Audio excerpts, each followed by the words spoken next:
fortunately, we have a way in kinesiology to actually test for hydration level. Now, how many of you have animals or pets? Okay, most people here. How is it that when you take your pet to the vet that they can tell whether the pet is dehydrated? What do they do? Who remembers? Sometimes they press on that. Yeah, that's right. They often will pick up the skin and check the skin turgor to see how elastic and how quickly the skin goes back. When you look at elderly people, often you can lift their skin and the skin just sort of stays there, right? Because they're very dehydrated. So that is one of the ways to check. And when we do muscle testing, which is the method that we're going to be learning in class today, we use as a biofeedback method from the body. We'll literally be checking hydration by tugging on, usually what we do is we check on by pulling on the hair at the base of the neck, which is literally stretching the skin. Of course, if you're working with someone who doesn't have any hair, then you can probably just go back to the skin on in between the thumb and the forefinger here. But usually we just give a tug under the nap of the hair here, which pulls the skin. And if the body is dehydrated, what will happen is a muscle that was previously locked upon manual muscle testing will show a stress response and literally unlock. And what that will tell you is that in the moment, the person is not sufficiently hydrated.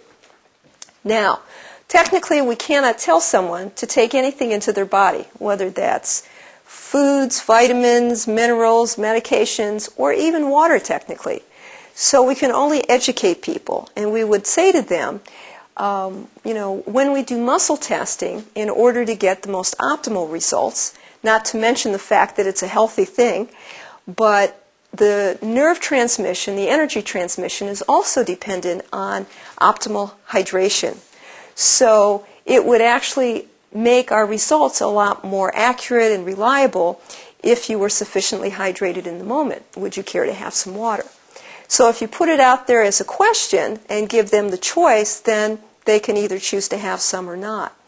Now the nice thing about muscle testing is you can actually muscle test and determine when the person is up to their optimal amount in the moment. As soon as the body has reached an optimal amount of hydration, when you go to tug on the hair, that muscle will lock and will not change response. So I'd like to do a little demo if anyone's interested in being checked for hydration, how we can do that. Rachel, great. Would you like to come up? Okay. So I'm going to have you sit over here.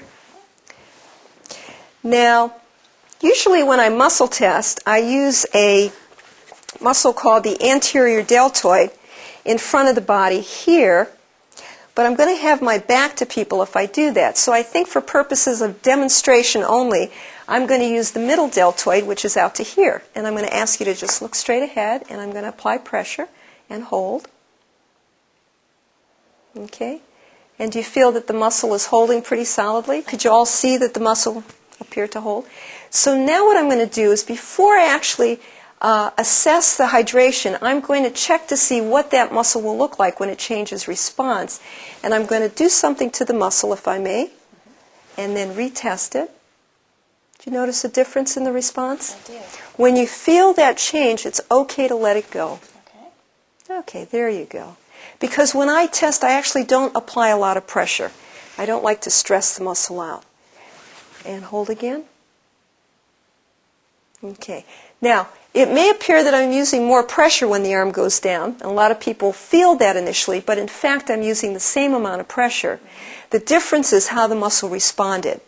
And what I simply did was I temporarily kind of tricked the muscle into weakening, and I'm going to teach you that in just a few minutes when I teach you how to do muscle testing. But I essentially push together on the belly of the muscle, which sends a message through the muscle spindle cell that the muscle's too tight, and so the reflex is to relax the muscle very quickly. Now the reason I did that is because before we do muscle testing, we want to make sure that the muscle will actually respond to a stressor. If the muscle circuit is blocked and the muscle doesn't respond to a stressor, it won't respond to any stressor. And so we present it with a physical stressor temporarily just to see what that muscle will do. So Rachel's muscle's doing just great. We know that it can lock and that it can unlock. Now what we're going to do is check her for hydration. So if you would, tug on your hair and hold. And how does that feel? Strong. Pretty okay? Mm-hmm. Do it one more time. Okay. And hold. And strong. And have you had some water this morning? I have. You have? Mm-hmm. Okay. So she's not dehydrated. She's had some water.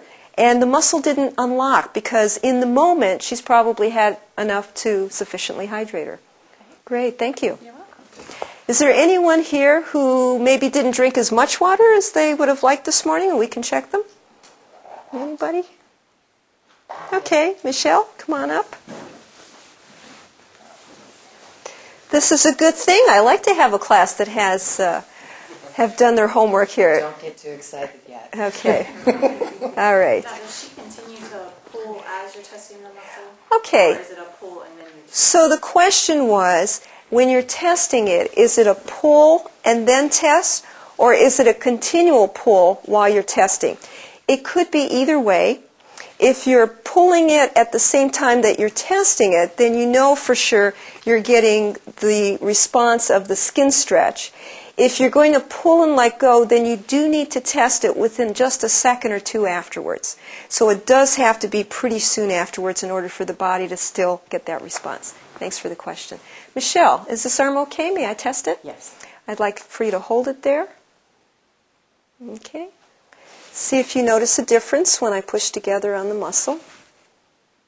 Yeah, we had a difference there. Okay. And hold again. So you want to start off with the muscle locking to begin with. We're going to go over this when we talk about muscle testing. And then we want to make sure that the muscle circuit can give feedback, both positive and negative. And so that worked. So the next thing I'd like for you to do, Michelle, is to tug on your hair while I'm testing. And hold. And the muscle is starting to go down a little bit, isn't it? Now, I'm not going to push too hard. You may have seen demonstrations where people just really use a lot of heavy pressure, and I could do that, and it could go down just like that.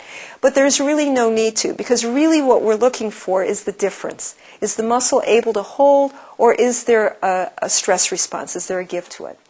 So in the moment, it appears that you might be a little dehydrated. Excellent. Yeah. It was that coffee this morning. Okay, it was the coffee. I'll work on that. All right.